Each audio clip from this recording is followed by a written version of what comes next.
Hey guys, welcome back to AFTV Next Gen. My name is Harvey and I'm joined by Robbie. Robbie, say hello. Go on. Yeah, okay, yeah. Yeah. Nicholas Pepe. Yeah, why do you do this? Like, I do wonder, like, why? If I keep doing it, Pepe will play. Right? Okay, do you think? Do you Doing it. think? I urge everybody to just keep doing this all the time. Keep doing that, and then that will bring that energy through to Mikel Arteta, and then he'll play him on against Leeds. Okay, well, if he does play against Leeds, then I believe you. If he If he doesn't, plays against Leeds, it was that. Remember. okay, all right, sure. Anyway, as you'll be very as you'll be very happy to probably know, I'm not going to be talking to you about international football because thank you very much. Because that's Saka did all right though. Saka did all right. Let's just get that. I love Saka. You know I love Saka. He did well. He did well. He man of the match in the first game for England, and then in that second game against Belgium, when he came on, he played well. I thought he put in a really good performance. So I was really proud of him. Yeah, good. I mean, you have to take. It's not often you get a chance like that to play for England, and there's a lot of English players. Whether they're good, they're bad, I don't know, but there's quite a few anyway. So he's lucky to get into that squad. And Aubameyang scored on international duty. Of course. Let's hope he can bring that to the Leeds game. Oh, well, I'm going to give you a fact. Let's start with that fact then, all right, about Aubameyang, okay? So, Optifacts pre-match for the Leeds game. So, Aubameyang has had 4 shots in his last 4 Premier League games. And the only one being on target was his penalty against United. Wow. Yeah. That's why he has to start down the middle. Yeah. We've got to find a way. We've got to find a way to get him involved. And the way to get him involved is to start him down the middle. When he played for Gabon the other night, he played down the middle, scored. Mm-hmm. I personally think that we should start him down the middle. He's being wasted out on the left. Teams are finding it easy to mark him. We're not getting the ball to him because we're not creating enough.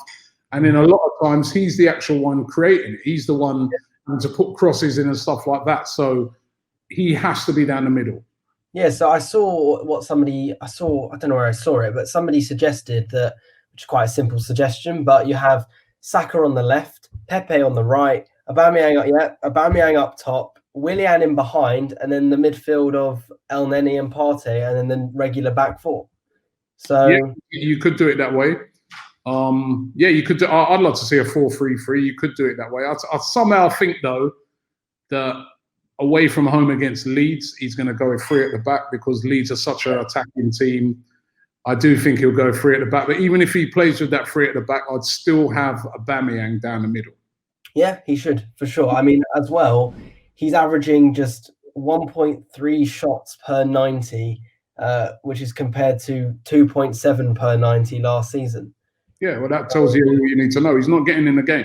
No, he's not. But he's not getting in the game. His recovery stats is pretty good. Probably his stats on getting back and helping out the defense is probably good. But we want this guy. He's scoring goals. Yeah, exactly. He needs to be down the other end of the pitch scoring goals. We've got to get him into the game. Play him down the middle. End of. Well, let's hope. Okay, so the 2 things I think you want from that is a 3 at the back, Aubameyang down the middle, okay, and Pepe playing. Yeah, no, I didn't say 3 at the back. I said he'll probably play 3 at the back. Okay. I'd like to play a 4 at the back. Yeah, I think so as well. I'd like to play. I'll tell you what I'd think maybe for I keep changing it, right? But thinking about it, if we did play a 3, I'd have I'd have obviously Leno in goal. I have Gabriel, David Luiz, and Holding, right? And then on one wing, I'd have no, actually, I don't want to go 3 at the back. I want to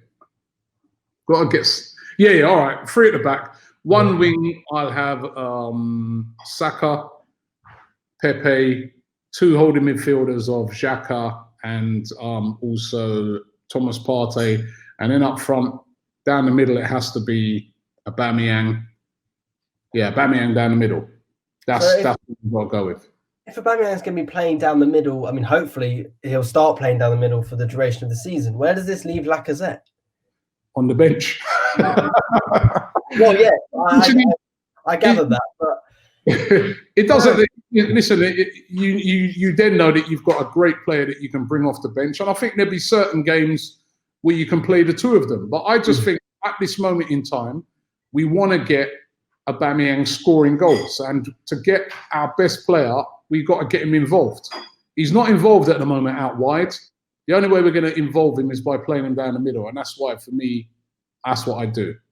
Okay, well, let's hope so then. I mean, honestly, we need to start getting some goals in, because I don't like where we're sitting in the league at the moment. So hopefully, although it's very tight, I still think at this stage, with some of the teams that we've played, we played some bigger teams, but we should still be beating a team like Aston Villa, really.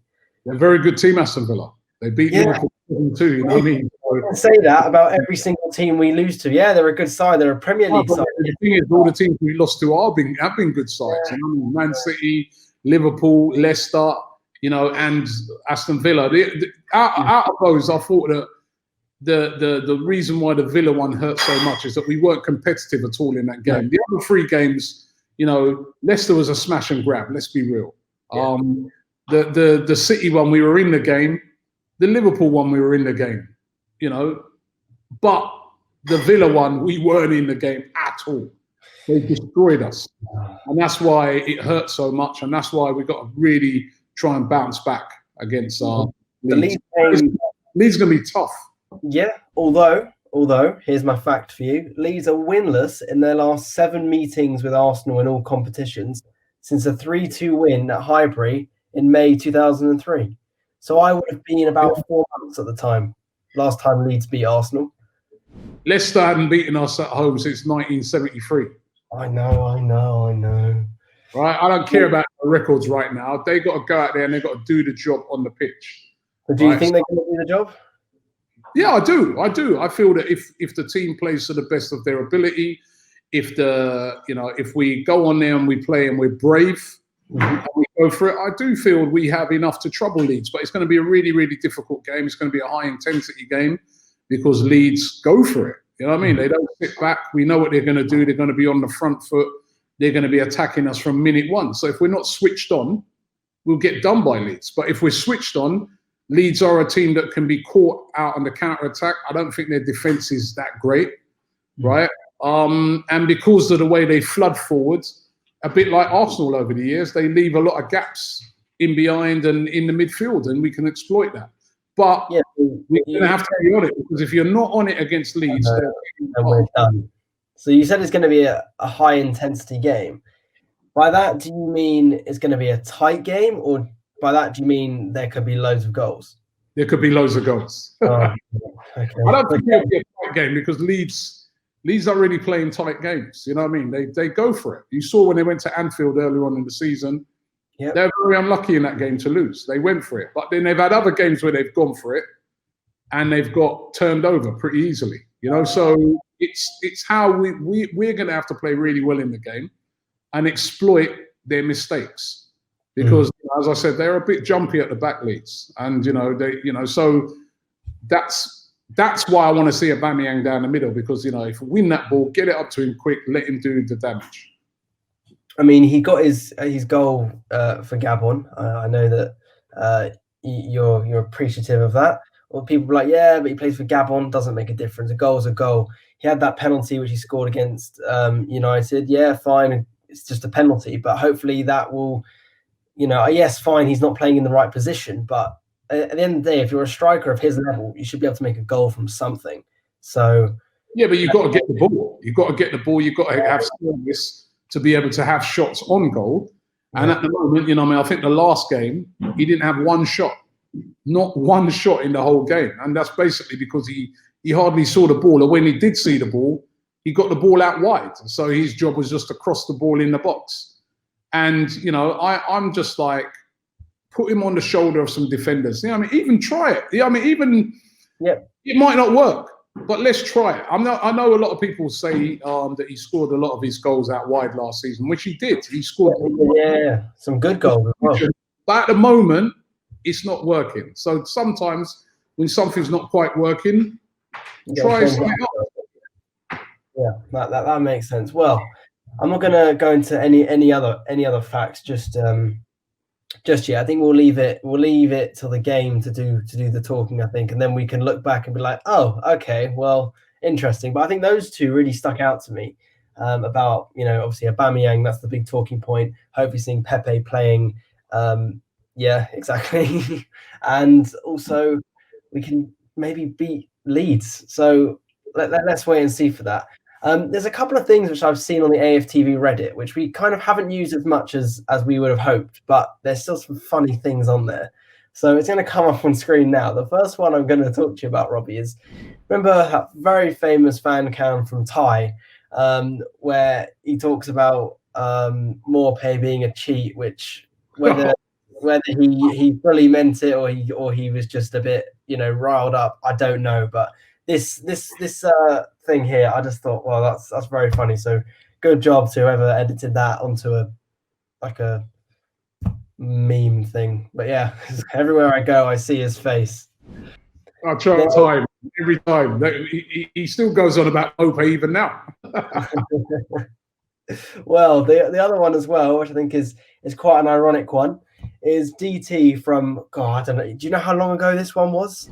I don't know. That would have been a while ago. When he joined, was it 2017, 2016, 2017? I think it might have been before that. Yeah, around that time, I think. But this is, yeah, he's unearthed another gem in El Neni there. I think somebody posted this as a way of like saying, well, we've got El Neni and he's rubbish and he hasn't played. And now, 3 months later, he's now starting alongside Thomas Partey. So I think it's kind of backfired for whoever tried to make this into a joke. DT's been trying to now resurrect that to say, I told you we signed the gym. Oh, of course he is. Of course he is. But yeah, well, there you go. Do you think we're going to see El Neni and Partey midfield partnership again? It's going to be. Listen, it worked well against Manchester United. Yeah. Right. I'd be inclined to maybe put Xhaka in there because I think I don't know. Xhaka just brings a bit more steel. But listen, if it's Partey and El Neni, I don't mind. I would like to see. I know I just gave my team when we're playing 3 at the back, but I'd like to see a 4 at the back. Mm-hmm. And I'd like to see in that 4 at the back. I'd like to see a midfield 3. Okay. And with Tierney at the left back instead of that 3, and then and then a midfield 3 of either Partey and then El Neni or Partey and Xhaka with either Ceballos or Willock in front of them. I'd like to see. We've got a lot of options in midfield. We've got a lot of options in midfield. Yeah, we're not really using them though. No, we're not. We're really not. They're mostly getting a bit of Europa League action, like Willock. But he's well, Maitland-Niles, haven't really seen much of him, even though he's in the England squad. But we haven't seen much of him. So I don't know. It's going to be an interesting game just to see what Arteta goes with, because Leeds are a dangerous team as well. You know what I mean? So you wouldn't fault him for being a bit cautious in that game because, they are a dangerous attacking team. But then also, I want us to start stamping our authority on teams as well. Yeah, exactly. And this leads us on to the last meme which we've seen, which is this Spotify one of you where somebody's made a playlist cover of "This is a colossal dub, boss man," which I think, well, maybe if we get a win, you can reveal to the world your Spotify playlist for them to listen to, I guess. The dubs coming, man. The dubs. Hopefully. Yeah, we haven't seen bring them. Yeah, okay. We haven't seen many of the Robbie memes for a while because we haven't really had a brilliant win for a while. Nothing convincing, anyway. So, yeah, I think that pretty much wraps it up. The last thing I want to say is thank you to Mask FC for sponsoring the video. Obviously, I got my face mask here as always. But yeah, so they're fully adjustable from these lovely strings here. They're reusable, they're antiviral, and you can get them in more than just this color. You get them in blue and yellow, blue and white, white, black, everything. No matter what team you support, Mask FC have got you covered. And you can use code AFTV for 10% off. And all you've got to do is go to the link in the description or go onto maskfc.com, enter the code AFTV, and there's your 10% off. So enjoy. I know, Robbie, you've got yours as well. So we've got to make sure you protect yourself. Yeah. So yeah, that pretty much wraps this up. So thank you very much, Robbie, for joining me. And just before you go, What's your Leeds United versus Arsenal score prediction? 3-2 to Arsenal. Okay, good. Okay. Pepe's gonna score. Pepe's going to score. Well, we've got to hope he's score first. But well, anyway, are you saying that Aubameyang's going to get the other goals? 2 for Aubameyang. Okay, fine. So Aubameyang's going to get 2 goals, and Pepe is going to start and score. All right, I'm going to hold you to that. I'm not sure if I agree, but let's. What did you say? Start and score. I said score. Score. Okay, fine. Good save. All right, cool. Let's wait and see then. Thank you, Robbie. And thank you. Masks. This is the new normal, but you can get yourself these Arsenal-inspired masks by the guys at maskfc.com. The link is in the description right now. These are washable up to 30 times, not like some of those masks that are around at the moment. So get yours right now. The link is in the description and use the code to get 10% off.